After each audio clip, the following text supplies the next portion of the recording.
자, 막상 에코프로비엠을 띄워놓고 2차 전지 이야기를 할 것 같지만 조금 더 큰 틀에서의 이야기를 하고 싶어요. 어, 요즘 기사나 아니면 레포트들을 읽다 보면 제목 중에 이런 게 많습니다. 2차 전지 시장이 반도체 시장의 뒤를 이을 거다라는 표현이 있어요.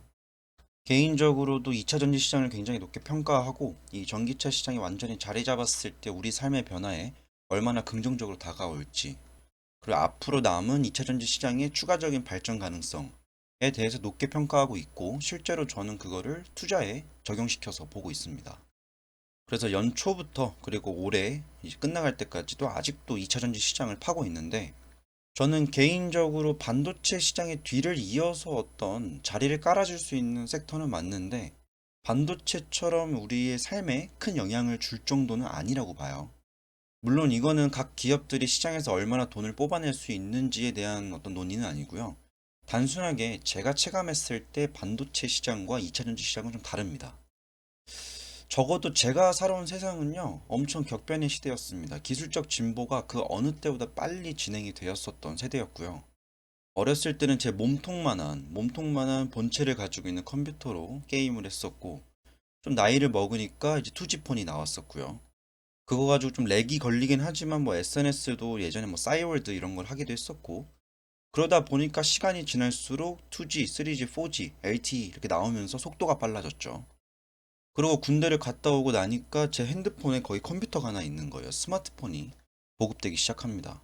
그러니까 어렸을 때부터 체감했던 어떤 컴퓨터, 게임, 그리고 뭐 클라우드, 뭐 AI, 그리고 스마트폰 산업까지 모든 것들에 다 반도체가 영향을 끼쳤고요. 반도체의 성장 가능성, 그리고 그 기술적 진보 수준에 따라서 제가 향유할 수 있는 어떤 기술력들, 그리고 편의성들은 훨씬 더 많이 증대가 되었죠. 그런데 2차 전지 시장이 그 정도의 어떤 영향을 주고 있느냐, 혹은 앞으로 줄 수 있을 것 같냐, 라고 생각했을 때는 2차 전지 말고 또 따로 있을 것 같다, 라는 생각이 좀 들고요. 앞으로 2차 전지 시장이 계속 발전해 나가면서 에너지 효율을 높이고 더 많은 편의를 제공할 수 있겠죠. 근데 저는 개인적으로 전기차도 좋지만 수소 경제가 발전했을 때 그 영향력이 산업 전체에 미치는 게 훨씬 더 크다라고 생각을 합니다. 물론 수소와 전기차 이렇게 딱 놓고 보면 당장 우리한테 체감이 크게 되는 거는 전기차예요. 근데 더 많이 더 크게 광범위하게 영향을 주고 산업 전반적으로 패러다임을 바꿀 수 있는 건 수소 경제입니다. 수소 경제가 완전히 도래하게 되면 선박, 그리고 항공기, 그리고 화물 트럭 이런 쪽으로 수소 에너지를 쓸 수가 있고요. 뭐 복잡한 기술에 대한 설명들도 물론 필요하겠지만 수소의 핵심은 훨씬 더 많은 에너지를 저장할 수 있고, 그 한 번의 충전으로 더 많은 시간 동안 그 에너지를 쓸 수 있다라는 장점이 있습니다. 그래서 기성 에너지 자원인 석유를 이용해서 하는 게 아니라 수소를 통해서 한다면 훨씬 더 많은 장거리 운행을 할 수가 있고요. 선박을 보낼 때 중간중간 계속 기름을 넣어줘야 되는 게 아니라 한 번 충전해가지고 쭉 갈 수 있는 것도 가능해집니다. 물론 이 수소 경제에서 가장 큰 맹점은 수소가 위험하다라는 거예요. 이게 터졌을 때 굉장히 위험하다라는 건데, 인터넷만 검색해봐도 전기차 뭐 폭발 사고 이런 걸 보면 그냥 전기차 하나가 전소돼 버리는 굉장히 위험한 일이 나긴 하는데, 수소 에너지가 터졌을 땐 더 큰 일이 발생을 합니다. 거의 폭탄급이에요. 그러다 보니까 아직 수소 이 에너지 쪽은 엄청 많이 발전한 상태는 아닙니다. 아직도 연구 중이고 각국에서 계속 노력 중입니다. 근데 저는 이 수소 경제가 슬슬 시작되는 게, 물론 지금도 시작되고 있긴 하지만 가시권 안에 들어오는 건 2025년 정도면 보이지 않을까.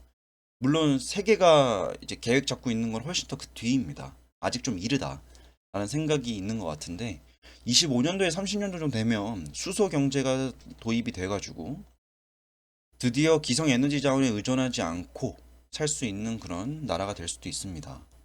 근데 이게 또 한 가지 맹점은 뭐냐면, 수소 에너지를 만들기 위해서 그 가공하는 과정에서 어찌 되었건 전기 에너지가 필요해요. 그러다 보니까 그 전기 에너지를 우리가 기존에 쓰던 석유나 이런 걸로 한다면 똑같아지는 거죠, 결국에.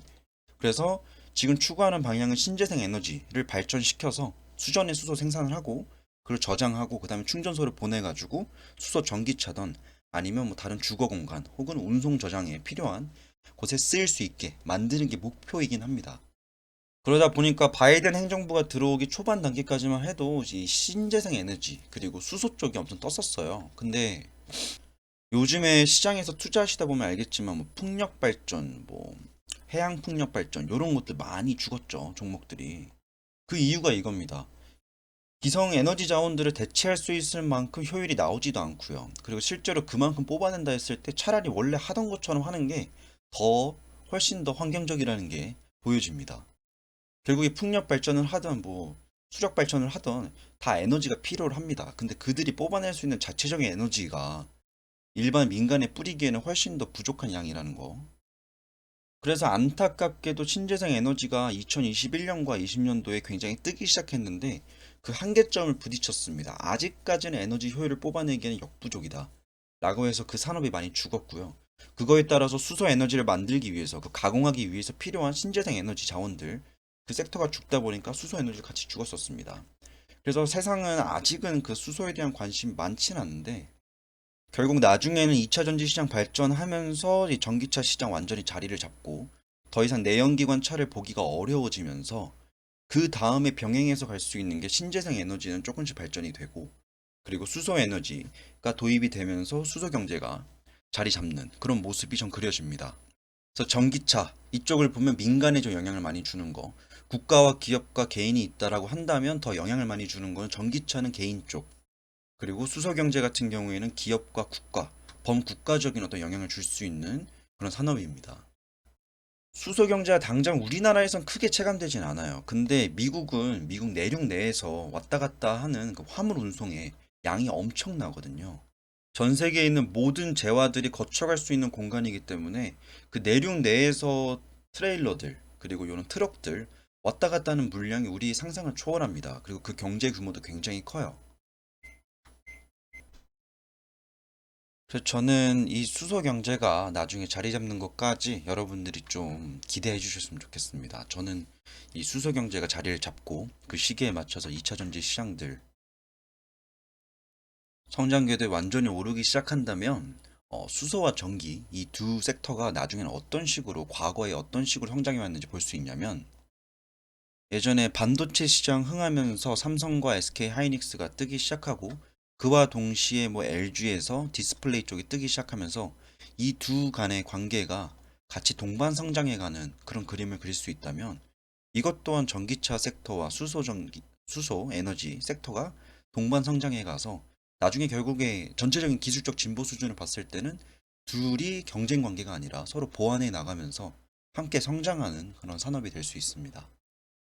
저도 굉장히 전기차 시장을 좋아하긴 하는데 지금 조금 더 관심을 많이 가지고 있는 거는 수소긴 해요. 근데 실질적으로 투자를 더 많이 하고 있는 건 2차 전지 시장이긴 합니다. 근데 제가 알려드릴 수 있는 거는 수소 섹터에서 눈여겨볼 만한 종목은 현대로템 하나 있습니다. 오늘 영상 여기까지고요. 다른 자료들 또 나오면 그때 공유 드릴게요.